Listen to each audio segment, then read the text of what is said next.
The Dork List presents our top 5 favorite Pokemon types. It's showtime! Yeah. So, in this video, we're going to talk about our favorite typings in Pokemon. That's pretty straightforward, Pretty much. in all honesty. So, I'm going to kick things off for this one, and I'm going to say that my 5th favorite typing for Pokemon is Fire.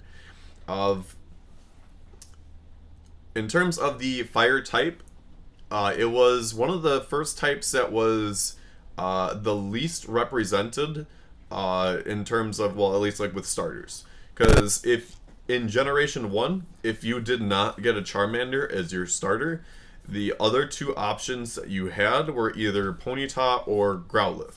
And those you really couldn't catch until later on in the game. So having a Fire type in the very beginning was very important.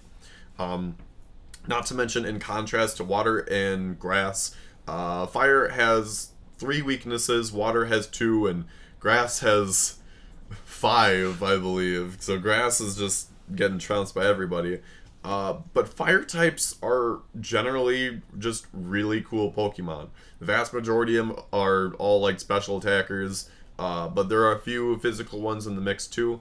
But in my opinion, Fire is just a solid typing overall. So that's my number 5. Alright, my number 5 is the Bug type. Weird, right? Nobody uses bugs. Nobody likes bugs. I like bugs. I like bugs. But Bug type Pokemon is my 5th favorite type purely because if you don't know what you're doing, it's impossible to have a bad one. It's really, really impossible to have a bad Bug type Pokemon because they evolve so quick. Ladian. I stand corrected. Well, Ledian, but Ledian has been shit since Gen 2, so they have no excuse. But that is literally one of the very... And Mailcombi. Fuck Mailcombi. But regardless of otherwise, when you're training a Bug-type Pokemon, you get their evolutions standardly quick, except for in Hoenn, where you're trying to get a Beautifly and you get like 18 Cascoons instead of a Silcoon. But overall, it's got one of the worst offensive types. But in the game, when you're just playing the game, it's one of the best Pokemon to have because it's got so much. It can take on Psychic, Dark, and Grass types fairly simply. Especially since when you don't have like a Fighting type Pokemon to take out that Dark type, or you can't take out a high-powered Psychic type right off the bat. And people don't expect bugs. They don't expect bugs. Now, prior to Generation 4, there was like no Bug type moves that were relevant. And the only cool one that people like to see was Pin Missile, but who could learn Pin Missile? But then... And even then it didn't matter. But then Gen 4, we get X-Scissor, which is now one of my favorite moves to put on any Pokemon, because it's a high dealing damage, physical Bug-type move to use on anybody. It's such a useful move. Not to mention some of my favorite Pokemon are Bug-types, like Scyther, Scizor, Butterfree, Heracross, Vivillon, and one of my personal favorites, Beautifly. Love Beautifly. She's adorable. And moving it over to Jordan. So my number 4 typing is the Ghost typing, which is a very unique type because it's one of the very few that actually have immunity to certain types of moves. And that being said, it has 2. It is impervious to both normal and fighting type moves, which is a big thing, because especially if you are playing competitively and you can predict like a physical attack coming up from like a normal or a fighting type move, having that advantageous switch into a Ghost type Pokemon can really give you the edge. That being said, the Ghost type Pokemon overall are really interesting ones that are very unique across the board. No two Ghost types are really the same, but they've explored really different dark things. Dark and interesting things. Like we've got Kofagrigus, which is like an Egyptian pharaoh ghost type. Miss Magius whisper whenever she does attacks, sounds like she's doing incantations. Yep. Frostlass, which is the female evolution of Snorunt, which is based off of like the ice witch kind of thing from Japan, that mythology. My favorite Pokemon, or second favorite Pokemon, Golurk, is a Ghost Clay Golem. But Ghost types overall have been a staple in competitive play, but just teams in general, just because of how strong they actually can be. Although defensive-wise, they are really, really weak to certain moves, except in the case of Cofagrigus, which is one of the most defensive-type Pokemon despite being Ghost. Fuck Cofagrigus. Love that Pokemon. Screw him. Screw you. You're number 4, sir. My number 4 is a shocker. Dragons. Dragons are... I thought you were going to say electric type there. No. Dragon, to me, is my number 4. But dragons defend were literally the shit for 5 straight generations. They were the shit. Although getting a dragon was bullshit in Gen 1. It was bullshit. I'm not going to hide that. In Gen 2, wasn't much better. Wait. Gen 1, couldn't you get it from, like, the frickin' casino? Yeah, but you had to spend money to get that. That's fine. Like, at least in contrast to where, like, frickin' Gen 4 trying to find a Gibble, which That's not hard. Sometimes it was. It was not hard. Okay, but Let me finish. Okay. But Gen 2, not much better. Gen 3 was heaven. Because you got the Trapinch, which was a ground type that would evolve into Vibrava. And then Vibrava into Flygon, which is one of my favorite Pokemon to use competitively. Not just because he's a dragon type, but because he has that ground typing that allows him to have moves like Earthquake, Dragon Claw, and a whole bunch of different moves for like dragons. Not to mention in Gen 5, I got my favorite and probably best dragon I've ever used, my Hydreigon. A 3-headed dark dragon. Which was literally one of the most OP Pokemon until those fucking berries ruined everything. Well, not necessarily ruined everything, but just tried to balance out the game. Ruined everything. But anyway, my number 3 is dragons. So, it's kind of funny that we're talking about it back to back. But I also love dragons because of how they were really a type that stood at the top just because of their resistances to everything. Up until fairies, the only types that had any advantage over dragons were ice or other dragons. And ice and dragon are 2 of the more hard to find Pokemon in the games, at least for the most part. So having anything to stand up to them is pretty difficult. Not to mention you got frickin' Lance with 2 frickin' Dragonites. Fuck Lance and his Dragonites.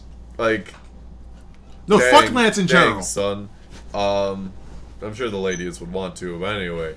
Screw Lance. Dragons are really cool. The designs on pretty much all of them are awesome. The only one where it's kind of just like a little confusing is when you go from a Dragonair to a Dragonite. It's just got like, you go from like this sleek blue cute Pokemon to another cute Pokemon, but like a big orange dragon, and it's just like, what? How did this come about? Well, think about how like the first appearance of Dragonite in the anime, where he was freaking huge, and he's knocking on Bill's lighthouse, going Kaiju size, yeah, freaking kaiju size, and then literally the next season over in Orange Islands, Drake's got one, and it's like the size of a freaking house, and like a very, very small shed. Anyway, but last thing, also one of the things that I love about dragons, you always feel a sense of accomplishment when you find one. Yes, because when you find one, you pretty much have got that Pokemon League championship in the bag. More or less. By the way, Ash finally got his Noivern. He finally got his Noivern. But will he get to keep it, is the question. Fucking Goodra. Anyway, your number 3? My number 3 is Electric. Electric type Pokemon have a special place in my heart, purely because, not because Pikachu, but because electric type Pokemon are always fast. They all have high special attacks, which makes them all useful. Not to mention electric type attacks on any Pokemon that can learn one are always useful move slots in any type of battle. One of my favorite Pokemon out there is a Jolteon, or my Emolga, or my freaking Manectric, or Luxray, who got the Shaft in Gen 4. But overall, I love them because they remind me of speed, and they remind me of power. That, and the mascot of the freaking Pokemon is a freaking light electric type in Pikachu. I love electric type Pokemon because they're shockingly good. I'm shaking my head at you. Stop it. I'm shaking my head at you. Stop it. Anyway, my number 2 for Pokemon typings is the Dark type. Dark types are the really cool Pokemon, despite not being ice types, that they were one of the 2 types that were newly introduced to Pokemon. So, like, when Gen 2 announced that they were going to have Dark and Steel types, everybody was like, wait, what? What are these things? What? It made sense later on, but, like, Dark was also the unlike Steel, which went backwards compatible to Generation 1 with, like, the Magnemite and Magneton line, Dark types, there weren't any of the Generation 1 Pokemon that had, like, reverted back to a Dark typing. So literally Generation 2 onward was when they started introducing legitimate Dark type Pokemon.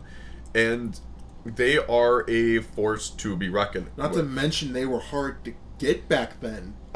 No. Well, I mean, Generation 2, yes. Yeah, they were a little hard to get. Yeah, that's right. Because you had to get a Houndour or a Sneasel. Those were the 2 that were, like, the Dark types that were accessible. And eventually your Tyranitar. But getting a Pupitar or a Larvitar was very hard to do. But Dark types have a very strong presence in the metagame just because they are impervious to Psychic types. And Psychic types used to be rampant on the scene competitively, and they were super hard to beat, just like Dragons were. So Dark was what they introduced to kind of counter that and say, hey, no, you can't go. You can't pass go here. Not to mention they just have really strong moves overall. But as generations have gone by, they've introduced really strong Dark-type Pokemon. Like Hydreigon is one. Greninja is another one. And I had a third one that I'm completely blanking on right now. Oh, I'll just say one for me. Mightyena, which is one of my favorites, even though it's crappy in the metagame. Yeah, but Absol. But Absol, these are all Pokemon that have a Dark typing that have seen... Oh, Sableye too. Because in combination with the Ghost type, it made it one of the first typing advantages that gave you absolutely no weaknesses and Spiritomb before Fairy type was introduced. But that's Dark typing for me. My second favorite type is the Fire type. Why the Fire type? Because let's face it, as a kid, seeing fire in any like TV show was like the coolest thing ever. It was one of the coolest powers to have because it was a very real thing. It wasn't like some type of energy blast that Iron Man could shoot out of his hands or like any type of energy blast from any superhero. Fire was a very real thing, and you could shoot that at people. You could flame it at people. And now as a kid, you're pretty much be giving animals that can shoot fire out of their mouths. For me, fire type Pokemon, I didn't really connect with that Charmander like everybody else did, so they can get that Charizard. I was just like, meh.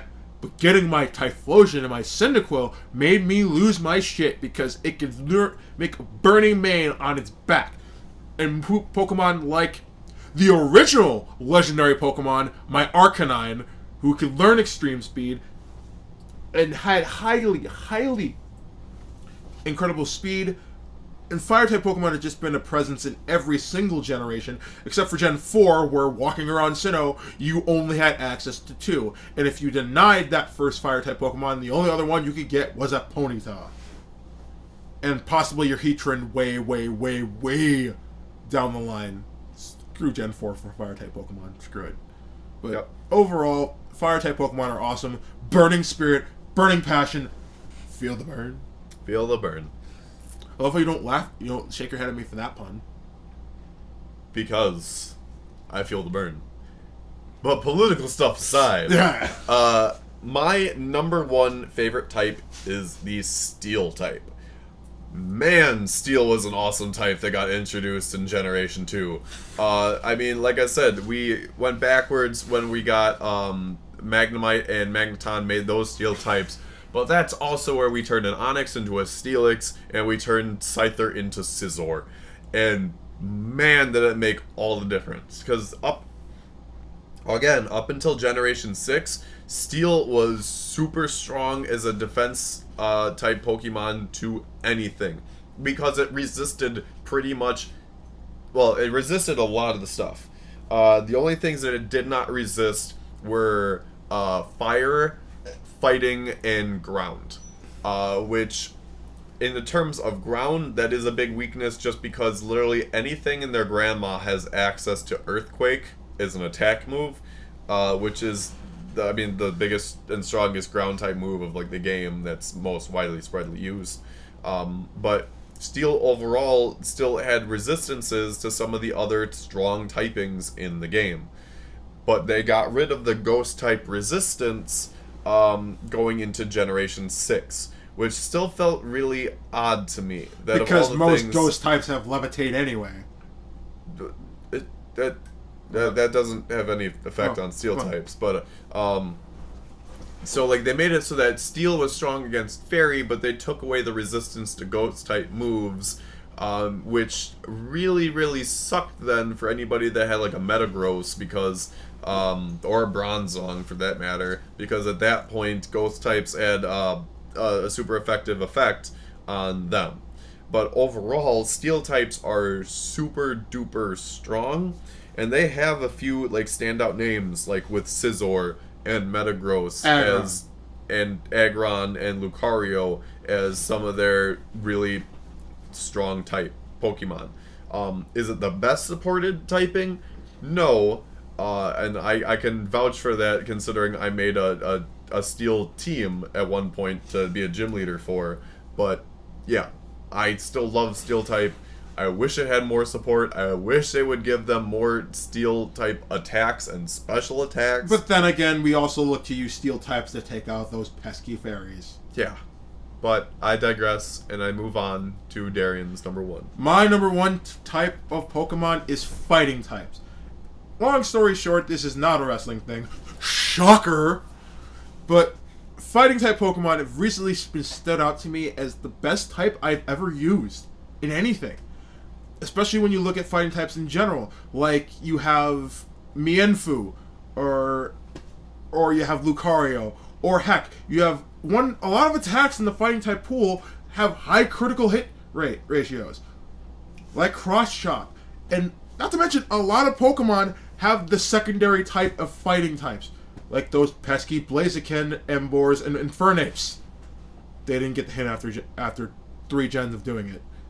But overall, I just have to say, fighting type Pokemon are some of the best things out there. Especially my first really good Pokemon, really good Pokemon, was a Blaziken that took me all the way to my first Elite Four win with a lot of its fighting type moves like Sky Uppercut. It's got Double Kick. I have a lot to thank for the fighting types, especially when you have types like Hitmonchan, Hitmonlee, Mienfoo, which has acrobatics, which is OP as fuck. It's one of my favorite types, and it's just one of the best types to even use. Which it can take out those Steel types that have high defense. It can take out the Dark types that have an overall defense against Psychic types. You have use for fighting type moves. Not to mention, nothing is much more satisfying like a good old Mach Punch to the face. Oh yeah. Yeah, and an Aura Spear, but I digress. So those are our favorite typings for Pokemon. Do you agree, again, with our typings and how we rank them on our list? Do you think one is a little more overpowered than the other? Do you wish another one had more representation in the Pokemon games, especially with Generation 7 coming up? Feel free to tell us in the comments below. Make sure to like and subscribe to us if you want to see more content. This has been another one of our Pokemon themed videos. We thank you for tuning in. We out! Bye-bye.